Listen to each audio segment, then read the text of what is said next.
আজ দেখাবো গুপ্তধন। গুপ্তধন বলতে এই কাঠগোলাপ গাছটি, যে গাছটি আমি অনেক দিন ধরে খুঁজছিলাম কিন্তু পাইনি, অবশেষে পেয়ে গেলাম। তো সব পাতা ফেলে দিয়ে কচি পাতাগুলো রেখে দিলাম। তো এর রং হচ্ছে সাদা আর হলুদের মধ্যে, যেমনটা আমার জামার কালার। তো তোমরা আমার মতো এরকম ছিদ্র করে নেবে, না হলে গোড়ায় জল বসে সব গাছ মরেই তো যাবে, যেমনটা আমার সাথে হয়েছে। এই গাঁদার চারাগুলো আমি বসিয়েছিলাম কিন্তু জল বসে দেখো সব মরেই গেল। ধর ব্যাং, ভালোই লাগে না এমনটা বলতে একটা ভাই এসে বলল, তোমার গাঁদার চারাগুলো ধরলো না? আমার গাঁদার চারাগুলো ধরে গেছে জানো। আমার মনটা খারাপ দেখে ও আমাকে আরেকটা চারা এনে দিল।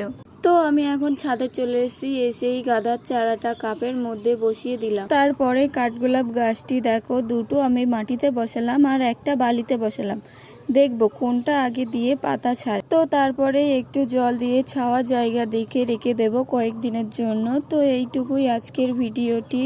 যদি তোমাদের ভালো লেগে থাকে অবশ্যই কমেন্ট করে যাবে। বাই।